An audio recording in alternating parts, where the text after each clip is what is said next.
Hello दोस्तों, नमस्कार। मेरा नाम विभांशु। स्वागत है आप सभी का हमारे एक और नए वीडियो में। तो दोस्तों, अभी हमें उत्तर प्रदेश लोक सेवा आयोग प्रयागराज भवन के पास यहाँ पर इस समय यूपीपीएससी 2024 का इंटरव्यू चल रहा है। आज 24 फरवरी का इंटरव्यू स्टार्ट हो चुका है। कैंडिडेट्स अपना इंटरव्यू देके बाहर निकले। चलिए इनसे जानते हैं क्या क्वेश्चन आज के इंटरव्यू में पूछे गए, साथ में इनका मीडियम और अटेम्प्ट वगैरह क्या रहा। बस आप लोग वीडियो में अंत तक बने रहिएगा। चैनल पहली बार है, चैनल को सब्सक्राइब जरूर कर लीजिएगा। मैम, इंटरव्यू कैसा रहा? इंटरव्यू ठीक रहा। आपका नाम और एजुकेशनल बैकग्राउंड क्या है? मेरा नाम पूनम मौर्य है और मैंने एमए जो है वो हिंदी साहित्य से किया हुआ है। आज आपका इंटरव्यू था, तो इंटरव्यू के लिए आप अंदर गई। पहला क्वेश्चन क्या रहा और क्या क्या क्वेश्चन आज के इंटरव्यू में पूछे गए? सर ने बस ये पूछा कि ग्रेजुएशन आपने किस विषय से किया हुआ है और मास्टर्स किससे किया हुआ है, तो मैंने बोला हिंदी साहित्य से। तो फिर उन्होंने हिंदी साहित्य पे ही क्वेश्चन, हाँ पूरा इंटरव्यू। अब एक दो क्वेश्चन उन्होंने सिचुएशन बेस्ड पूछे थे।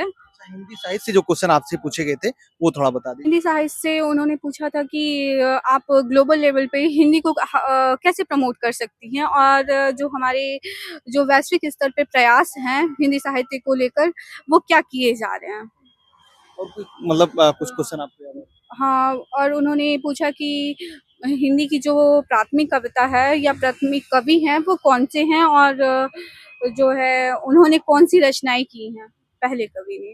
आपको लग रहा था, आपकी पहले से प्रिपरेशन इंटरव्यू की थी कि हमारा हिंदी बैकग्राउंड है तो क्या ओवरऑल हिंदी पे ही पूरा इंटरव्यू चल रहा है? नहीं, मुझे इतना तो नहीं लगा था कि पूरा ही हिंदी पे ही चलेगा। मैंने सोचा, तो मैंने इधर उधर सब देखी हुई थी चीजें, लेकिन मेनली हिंदी पे ही चला है। और जो सिचुएशन बेस्ड क्वेश्चन पूछे गए थे वो क्या थे?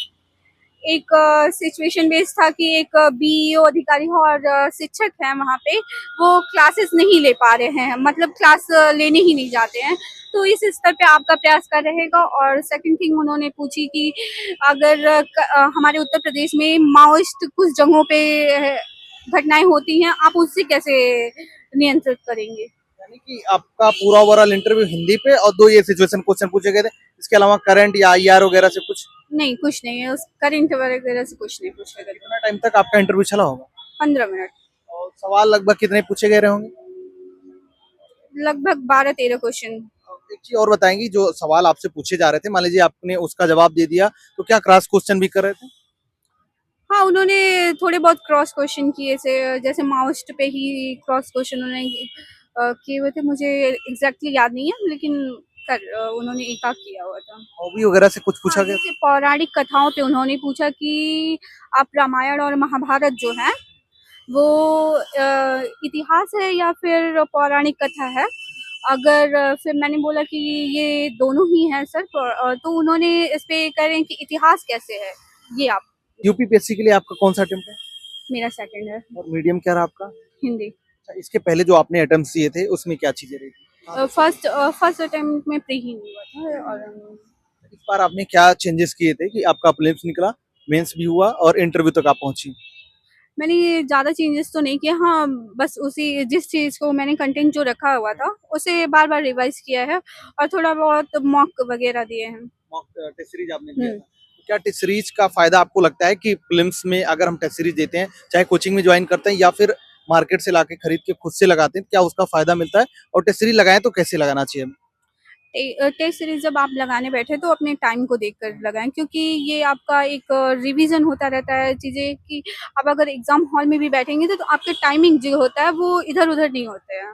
तो इसलिए टाइमिंग में रह के और अपने से कर रहे हो या फिर जाके दे रहे हो, बात कोई भी टेस्ट इसमें। सीरीज लगाने के बाद भी कोई उसका आपको लगता है कुछ चीजें और एक्स्ट्रा करनी चाहिए? जैसे हम अगर टेस्ट सीरीज मिलान करने के बाद जो उसका एक्सप्लेनेशन दिया रहता है उसको किस तरीके से पढ़ना चाहिए, कुछ उसका भी नियम आपको लगता है कि होना चाहिए? हाँ, उसमें होना चाहिए कि आप अगर टेस्ट सीरीज के जो आंसर्स को देख रहे हैं तो उससे संबंधित उसमें भी कई चीजें होती हैं कि एक्स्ट्रा आ जाती हैं, तो उसे आप एक बार देख लें अच्छे से। पीवाईक्यू अगर आपने पढ़ा था, पीवाईक्यू, हाँ मैंने देखा हुआ क्या है। फायदा मिलता है पीवाईक्यू पढ़ने का? आपको एक आइडिया होता है कि हाँ ये इनके सिलेबस का है, या फिर आप इतिहास से जा रहे हो तो आप कितना डीप जा सकते हो, आप पॉलिटी में जा सकते हो तो कितना डीप जा सकते हो। ये सब होता है कि आप पीवाईक्यू देखते हो तो आपको अभ्यास होता रहता है। बाकी अगर करंट अफेयर की बात करें तो आपने इस बार पहले और इस बार आपने फिल्म्स दिया, तो करंट अफेयर में कुछ चेंजेस किए थे या वही सोर्स आपने पढ़ा था? और क्या सोर्स आपका रहा? मैंने ऐसे तो मंथली मैगजीन मैं पढ़ती हूँ, और अगर एग्जाम के टाइम पे आप वार्षिकांक लेके बस एक बार उसको रिवाइज कर लें, देख लें तो सही रहता है। ये मैगजीन कौन सी पढ़ती है? मैं तो दृष्टि की पढ़ती हूँ। बाकी ओवरऑल जब आपका एग्जाम नजदीक आता रहा 10-15 दिन पहले पढ़ती थी, कौन सी मैगजीन पढ़ती थी आप? आई दृष्टि।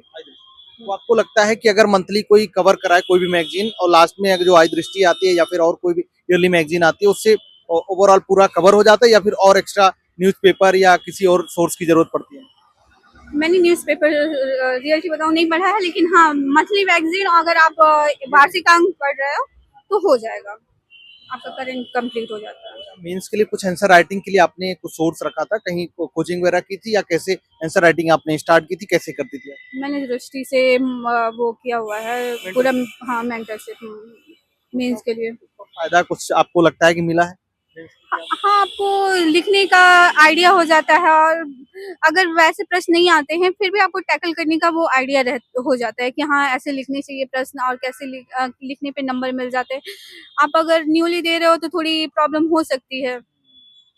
लास्ट में कुछ आप सजेशन देना चाहेंगे जिनका एग्जाम आने वाले समय में जो एग्जाम देने वाले हैं पीछे इसका? उनके लिए बस यही है कि पढ़िए, खूब पढ़िए, सफलता का कोई भी शॉर्टकट नहीं है।